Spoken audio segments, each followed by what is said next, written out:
Orang seringkali gagal menghormati orang lain karena memandang mereka itu rendah. Kenapa memandang orang lain rendah? Karena setiap kita ini punya penilaian tersendiri terhadap semua orang. Kita tuh jago nge-branding orang gitu. Dan begitu orang-orang ini kita anggap gak baik, kurang oke, gak bener hidupnya, kita cepat sekali branding orang dan itu membuat kita gak bisa menghargai mereka. Contoh, ketika orang menganggap orang lain orang berdosa, orang kafir, otomatis tuh orang gak respect gitu. Kenapa ketika ada orang Kristen yang katakan jatuh dalam dosa, katakanlah mereka bercerai, mereka langsung menghilang tuh dari komunitas. Mereka langsung menghilang tuh dari gereja. Ada gak teman-teman yang gitu? Kenapa coba?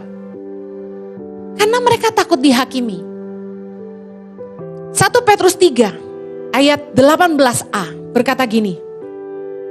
Sebab juga Kristus telah mati sekali untuk segala dosa kita.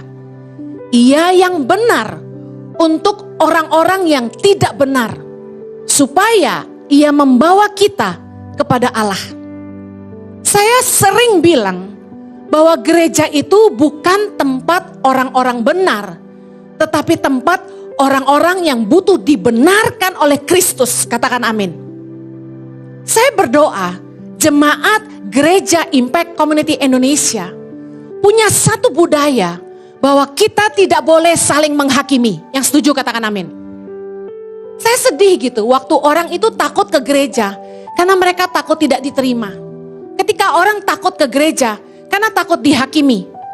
Merasa saya gak layak ke gereja, saya belum benar. Saya gak layak ke gereja, hidup saya belum baik. Mereka takut menjadi diri mereka sendiri ketika mereka hadir di gereja.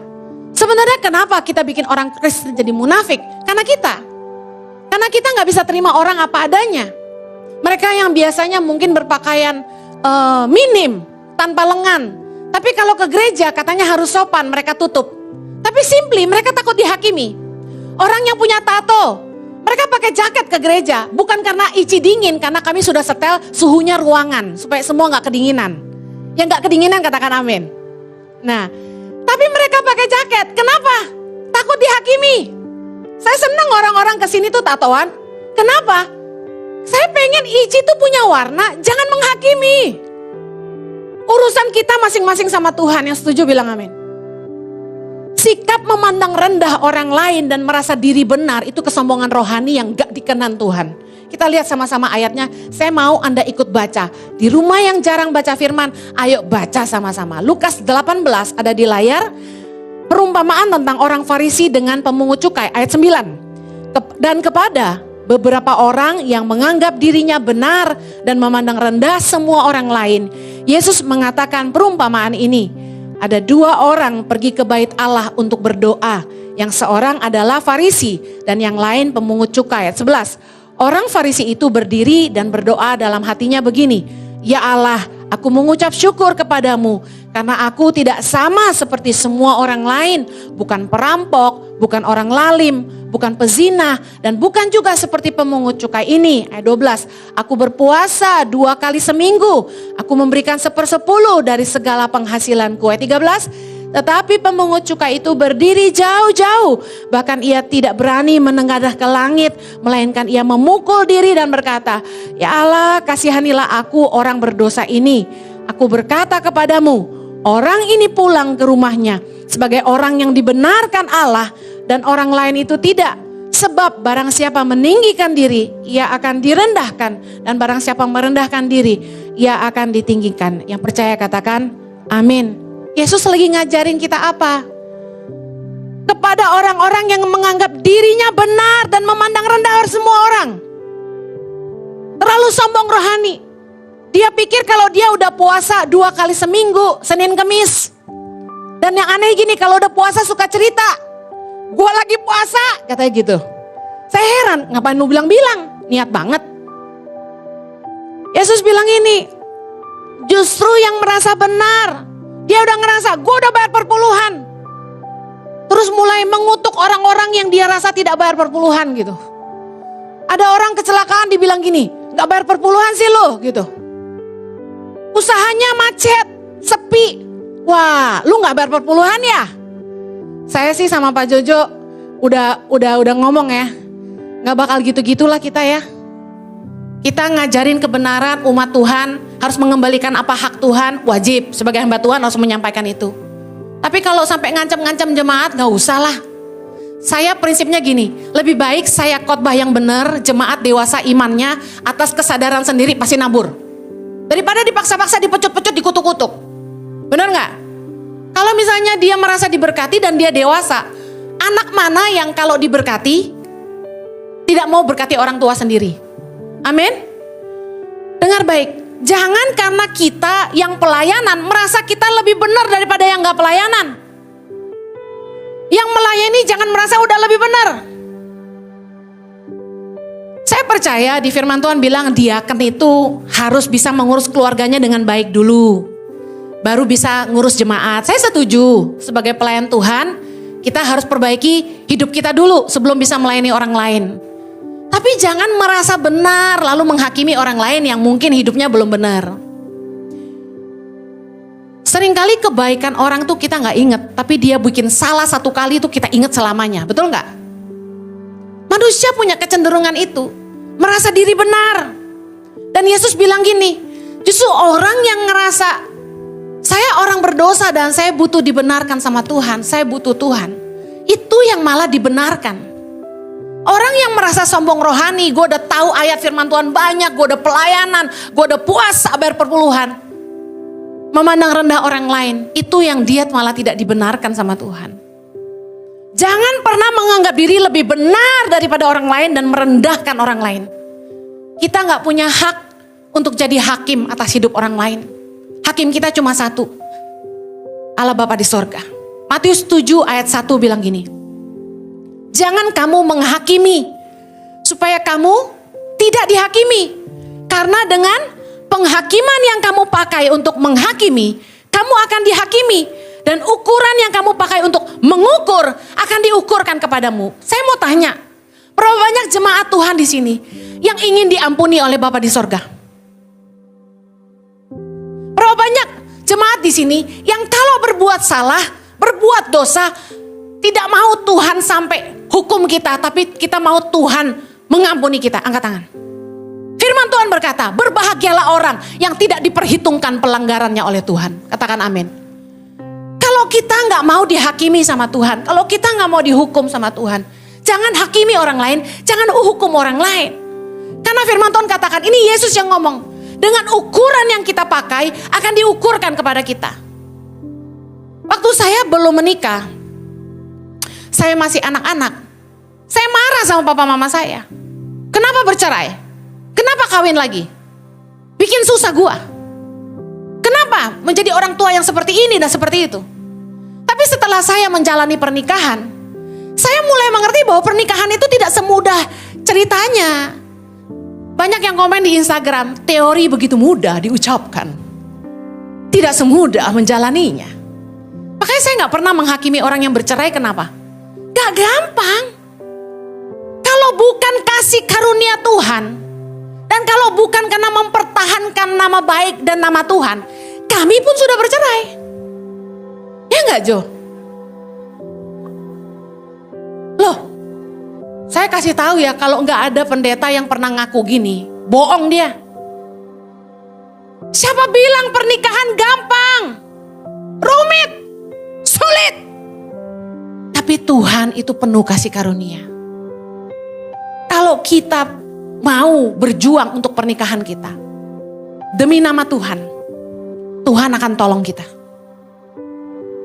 Saya tuh pernah loh mati rasa sama suami saya. Dia pun begitu mungkin. Tapi waktu saya berdoa, saya bilang, Tuhan baharui cinta di hati kami, supaya saya bisa jatuh cinta lagi sama suami saya. Dan itu real loh, terjadi. Tiba-tiba saya tuh jadi kangen banget sama suami saya. Gitu. Terus ngimpiin Jojo amit-amit dipanggil Tuhan. Saya bangun, saya nangis. Oh, lu jangan mati, tinggalin gua. Gua gak mau jadi janda. Ini Indonesia mau dibawa kemana kalau kamu gak ada gitu. harus memberkati pernikahan di luar kota, waktu harus perjamuan kudus dan lain-lain, saya menyerahin ke suami saya. Waktu jemaat mulai nanya teologi yang susah-susah, saya serahin ke suami saya. Jadi begitu suami saya nggak ada, saya mau jadi apa gitu. Saya sih berdoa kalau Tuhan panggil dua-dua barengan. Ya, jangan pakai ukuran apapun untuk ngukur orang lain. Udah deh, urus dirimu sendiri, pastiin lu bener. Ngejalanin firman Tuhan. Rumah tangga sendiri bener. Jangan kepo. Ih, tuh anaknya dia belum kawin-kawin lu. Perawan tua lu. Terus herannya gini ya, kalau udah ada perempuan yang gak nikah-nikah, dicapnya gini. Kenapa sih dia bawel? Kenapa sih dia jutek? Oh, pantasan aja, gak nikah. Apa sih? Orang mungkin lagi dapet. Gereja tuh seperti bengkel.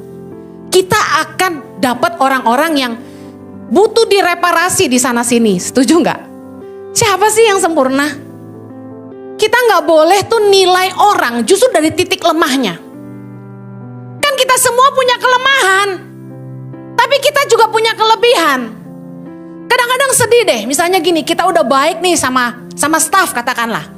Kita baik sama staff kita. Tapi satu kali aja kita bikin kesalahan. Misalnya kita marah dan marahnya sampai meledak. Saya pernah ya. Nah, kesalahan sekali itu merusak kebaikan yang banyak. Yang diingat dan diomongin kesalahan mulu. Heran. Sedih gak kita? Kalau orang tuh nilai kita dari titik lemah kita. Di branding tuh Ibu Heni tukang marah-marah. Itu ya, kamu dengerin si kakak-kakak yang kalau khotbah teriak-teriak ya. Kamu dengerin khotbah Ibu Heni marah-marah ya gitu. Gak apa-apa sih, lucu buat saya.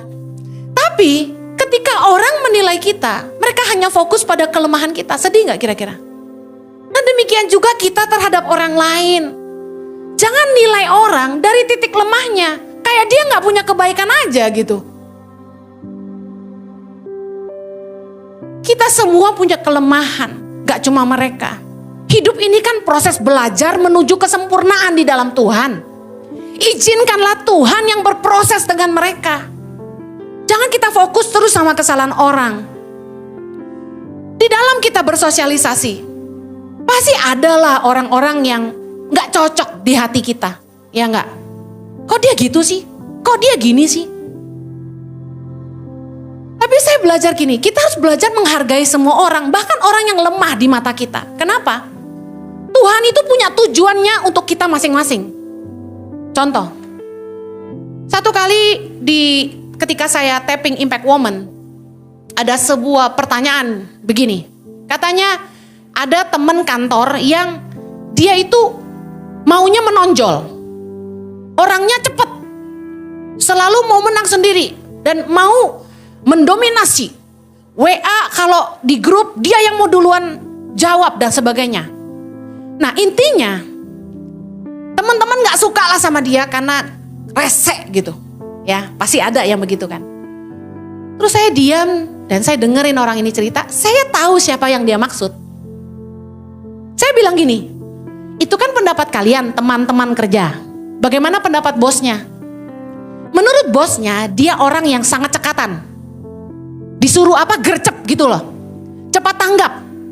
Kadang-kadang kesel gak ketika WA di grup gak direspon? Kita justru senang begitu ada yang respon, terima kasih gitu. Kemudian, dia mungkin katanya suka cari muka dalam tanda kutip ya. Tapi bagi saya, lebih baik yang cari muka daripada yang enggak. Karena buat bos gini, kita senang karyawan tuh rajin. Perhatian sama kita. Mau ngambil hati kita terus daripada yang ngeselin kita. Tapi buat teman-temannya, ngiri. Kenapa? Karena dia dekat sama bos. Karena dia bikin standar baru yang kesannya kalau kita nggak kayak dia, kita nggak baik gitu. Padahal kalau saudara perhatikan skenario cerita yang saya bagikan barusan yang real ini, nggak ada yang salah sama orang ini, bener nggak? Dia kerja baik, dia baik sama bosnya, tapi teman-teman yang nggak seperti dia nggak suka sama dia. Teman-teman ngelihat dia cari muka, sok rajin, sok mau dulu-duluan, sok mau menang sendiri.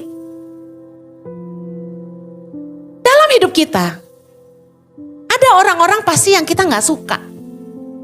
Orang-orang yang gak serk di hati kita. Makanya gak heran. Anak-anak kecil tuh ada yang dibully. Begitu mereka lihat, you're a freak. Pakai kacamata, rajin belajar. Maaf, agak gemuk, dikerjain. Kasian loh di sekolahan. Anak yang baik-baik biasanya yang dikerjain sama yang nakal-nakal. Lihat lagi teman-teman kantor. Ada gak teman-teman kantor yang dijauhin? Ada. Kenapa?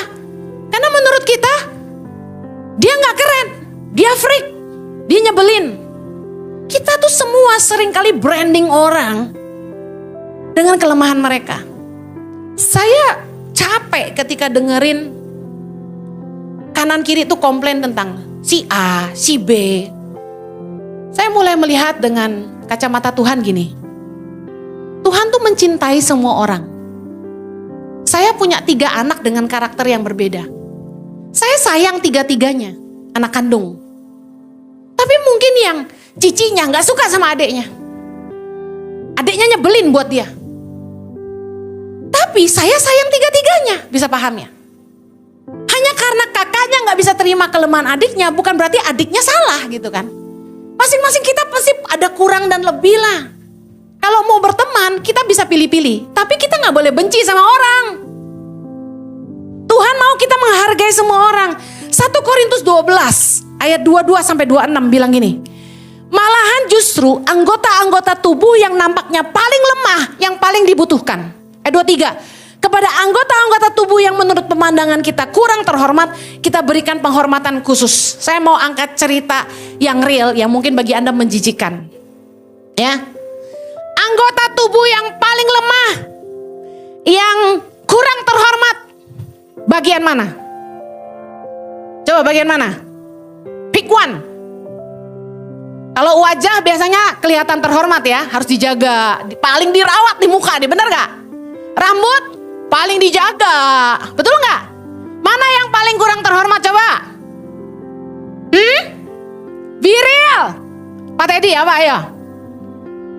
Gak berani ya? Apa dong? Kelingking? Enggak ya? Kelingking butuh gak? Terhormat gak? Buat kili-kili kalau ada yang nyangkut. Ya gak? Jari penting gak? Penting. Sakit satu demam gak?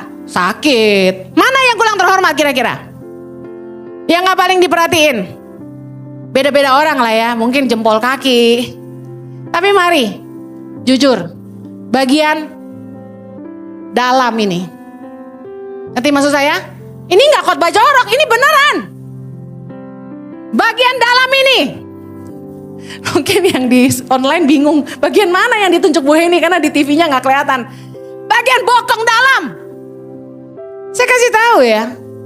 Begitu Anda ambeien, enak gak? Kagak bisa duduk. Kita mah ya muas-muasin mulut, bener gak? Makan tuh cabe. Makan bakso, paling sedap, pedes, asem, kasih kecap dikit, hajar boleh. Makan bakmi, cabe banyak. Makan gado-gado, cabe berapa? 10. Hajar. Yang dihargai, mulut. Yang enak, perut. Tang sengsara. Waktu saya bawa grup ke Israel kemarin, hari pertama saya sakit. Saya sakit asam lambung. Wah, perut saya bunyi. Aduh, sakit banget. Saya menderita banget. Di bus saya nahan, saya diem. Saya bilang, Jo, aku gak turun ya ke situs pertama. Saya duduk, gosokin minyak kayu putih terus. Anda tahu dong kalau lagi kembung gitu bawaannya apa? Buang angin. Sedangkan gue bawa grup di bus. Ini Ibu Pendeta Heni Kristianus. Masa tukang kentut? Malu kan? Jadi saya tahan. Nahan makin sakit. Saya tunggu mereka semua turun dari bus. Saya lepaskan. Bus. Udah gitu saya diare. Sedap gak tuh bawa grup diare? Di Mesir 3 hari itu saya menderita. Saya gak minum kopi 3 hari, itu penderitaan yang berbeda lagi. Ya, saya buang air terus. Waduh, di hotel itu malam itu 15 kali. Sampai berdarah, you know. sampai berdarah-berdarah. Sampai saya bilang gini, Jo, kok sampai berdarah nih? Waduh, Tuhan ingetin gini. Kadang-kadang dalam hidup kita, ada orang-orang yang kelihatannya, ada nggak ada dia tuh nggak penting. Kita tuh nggak butuh dia. Dia tuh nggak bagus-bagus banget. Dia nggak datang sekali hari Minggu juga nggak berasa. Tapi saya kasih tahu gini, kita tuh ada di sini karena punya tujuan Tuhan masing-masing dalam hidup kita. Dubur itu kelihatannya tidak berguna kelihatannya, ya enggak? Enak aja loh, penting lagi. Penting itu, kebutuhan tiap hari. Tapi kan kurang terhormat, bener nggak? Nggak pernah di make up kan? Anda kan milih pakaian dalam merek-merek itu bukan karena demi duburmu.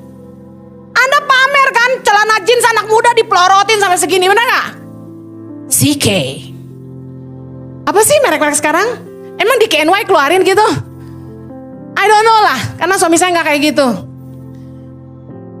Anda bukan karena Anda pakai barang bermerek di dalam ini bukan demi duburmu, bukan? Kalau bisa dibilang bagian dubur tuh nggak dirawat, tapi itu berguna.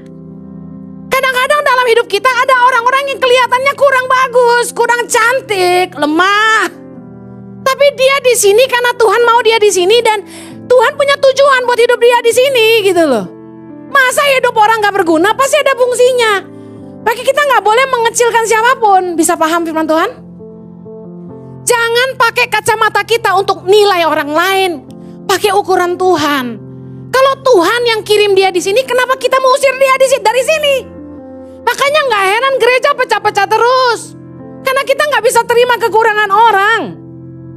Ada orang-orang yang seolah-olah kita nggak butuhkan, tapi Tuhan kirim mereka ke tengah-tengah kita untuk tujuan masing-masing. Kita tuh nggak boleh membranding orang itu dari kesalahan mereka di masa lalu. Karena gini, setiap orang bisa berubah. Begitu orang bikin salah satu kali, terus kita lama nggak ketemu mereka. Terus begitu kita ketemu lagi, kita bilang gini, oh gue tahu tuh dia tuh. Tukang tipu tuh dia dulu tuh. Gua inget dulu tuh. Wah dia tukang tipu. Waduh. Anda kan gak tahu selama proses hidup dia gak ketemu Anda itu Tuhan bikin apa dengan dia. Memang orang susah berubah. Memang kita juga gak bisa ngerubah orang lain. Tapi gak ada yang mustahil buat Tuhan. Satu kali teman-teman saya waktu SD SMP katanya lihat saya di Instagram, mereka saling bicara dan mereka bilang gini, wih, si Ai Ching katanya, nama Cina saya, udah jadi pendeta loh. Dulu kan dia playgirl banget tuh katanya, cowoknya banyak banget tuh katanya gitu. Gak nyangka sih gue dia bisa jadi pendeta gitu. Terus ada lagi saya ketemu pendeta yang kenal saya waktu saya masih remaja. Henny, kalau Jojo om percaya, kalau Henny, seburuk itu saya di masa lalu di mata mereka. Nah saya lihat firman Tuhan keren banget nih bos. Kisah Rasul 9 ayat 10. Anda tahu bagaimana Saulus ketemu Yesus? Saulus lihat sinar terang langsung jadi buta. Terus Tuhan bilang sama Saulus, pergi akan datang orang bernama Ananias mendoakan dia. Kita baca ayat 13. Ketika Tuhan suruh Ananias pergi dan cari Saulus untuk mendoakan dia. Ananias kayak kita branding orang dari masa lalu. Tuhan, dari banyak orang yang telah ku dengar tentang orang itu, betapa banyaknya kejahatan yang dilakukannya terhadap orang-orang kudus-Mu di Yerusalem. Dan ia datang kemari dengan kuasa penuh dari imam-imam kepala untuk menangkap semua orang yang memanggil nama-Mu.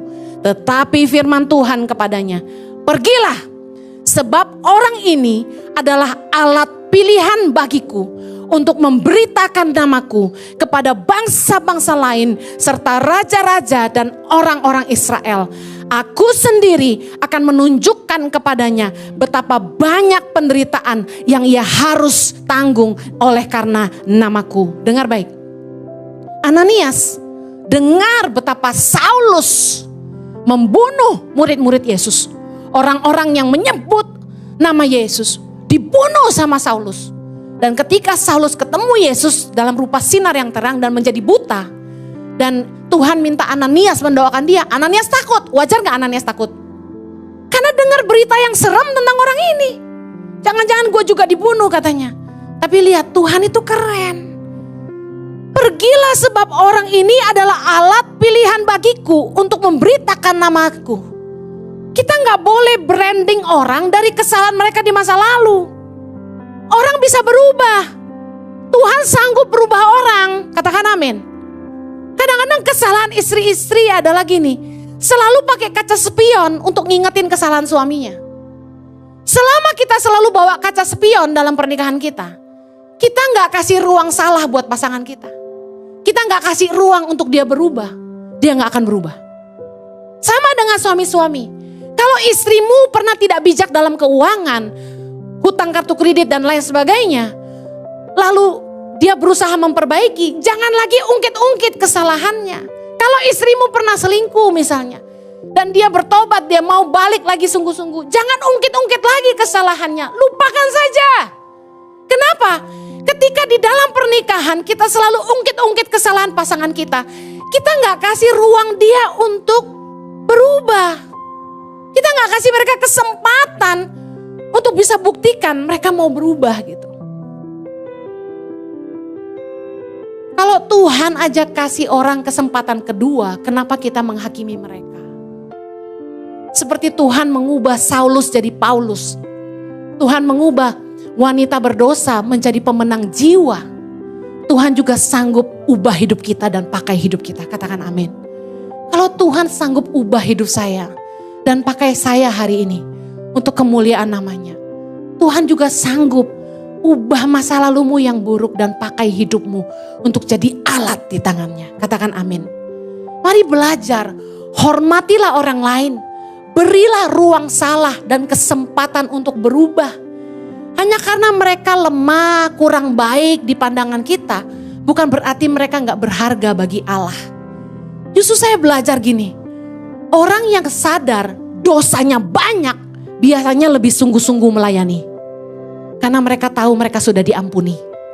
Orang yang sadar dulu dia dosa banget, begitu Tuhan pulihkan hidupnya, luar biasa Tuhan pakai dia. Yang terakhir saya mau tutup. Beda pandangan bukan berarti orang lain salah. Beda pandangan bukan berarti orang lain salah. Yang tidak makan babi tidak lebih benar daripada yang makan babi. Demikian juga sebaliknya. Kadang-kadang kita suka menghakimi orang dari cara mereka menjalani hidup mereka. Saya cuma kasih contoh sederhana tentang makan babi. Kita tahu bahwa firman Tuhan berkata dalam Matius 15 ayat 11, Yesus bilang gini, bukan yang masuk ke dalam mulut yang menajiskan orang, melainkan yang keluar dari mulut, itulah yang menajiskan orang. Kita ngerti bahwa Yesus bicara soal hati kan. Hati yang jahat itu yang membuat kita najis. Tapi Rasul Paulus juga bilang gini, 1 Korintus 8 ayat 8. Makanan tidak membawa kita lebih dekat kepada Allah. Kita tidak rugi apa-apa kalau kita tidak makan dan kita tidak untung apa-apa kalau kita makan. Tapi jagalah supaya kebebasanmu ini jangan menjadi batu sandungan bagi orang yang lemah. Ayat 12 saya lompat. 1 Korintus 8 ayat 12. Jika engkau secara demikian berdosa terhadap saudara-saudaramu dan melukai hati nurani mereka yang lemah, engkau pada hakikatnya berdosa terhadap Kristus. Kenapa? Dia sebelumnya kalau kita baca, karena Kristus sudah mati buat mereka. Ketika kita mulai punya pandangan yang berbeda dengan orang lain, entah beda agama atau beda, lucu ya, Kristen itu banyak denominasi, ya kan? Saya ingat waktu saya masih kuliah di Australia, saya punya teman baik SMA, dia kuliah di Jerman. Saya aliran karismatik, saya GBI, dia ikut aliran apa saya nggak ngerti, yang tidak percaya bahasa lidah, bahasa roh. Mulailah kami mulai berargumentasi bahwa tanda orang dipenuhi Roh Kudus adalah berbahasa roh. Dia bilang enggak, itu adalah karunia. Akhirnya gara-gara perbedaan pendapat itu, kami tidak saling bicara lagi. Istilah ada orang Kristen makan babi dan tidak makan babi. Ada orang Kristen bilang gak boleh nyebut nama Yesus, harus sebut Yeshua HaMashiach. Macam-macam lah orang Kristen ini, ya kan. Beda pandangan itu bukan berarti orang lain salah dan kita benar. Juga bukan sebaliknya mereka benar kita salah. Kalau balik lagi ke firman Tuhan, memang bahasa roh itu adalah salah satu karunia. Tanda salah satu orang dipenuhi Roh Kudus bahasa roh. Penting gak penting berbahasa roh di tengah jemaat? Jelas dibahas di firman Tuhan bahwa gak penting. Bahasa roh itu untuk membangun diri sendiri. Makanya di ICI meskipun kami berbahasa roh, kami tidak berbahasa roh di sini. Di tengah jemaat. Karena tidak membangun, itu hanya membangun diri sendiri. Bahkan firman Tuhan menulis, kalau kamu berbahasa roh dan di situ ada orang yang gak ngerti, lalu dia berpikir kamu gila. Buat apa? Intinya kita harus balik lagi ke firman Tuhan. Beda pandangan di antara kita harusnya gak membuat kita memandang rendah orang lain. Hargai pandangan mereka, hargai prinsip mereka gitu loh. Kenapa kita harus menghakimi orang? Karena aliran yang mereka pilih. Kalau seandainya kita bisa menghargai agama lain, apa sulitnya kita juga menghargai sesama orang Kristen dengan pandangan yang berbeda. Kalau ada di sini yang beragama Katolik, karena saya tahu orang-orang Katolik pun datang ke sini untuk mendengarkan. Kenapa kita harus menghakimi mereka berdoa rosario, novena, dan berdoa Santa Maria? Kita gak lebih benar dari mereka kok. Menurut saya biarkan saja. Agama adalah cara manusia mencari Allah. Bukan bagian kita menghakimi orang dengan pandangan mereka. Yuk, lebih baik kita itu jadi berkat dimanapun kita berada. Sikap tidak menghargai orang lain, tidak menghormati orang lain, menghakimi orang lain itu hanya membuat hidup kita jadi batu sandungan. Waktu kita diproses lewat orang-orang di sekeliling kita, jangan pikir mereka yang biang masalahnya.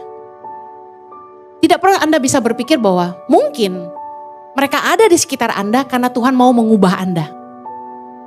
Atau kita punya masalah sama orang-orang di sekeliling kita selalu menunjuk kesalahan orang lain. Gara-gara dia saya begini, dia bikin saya marah.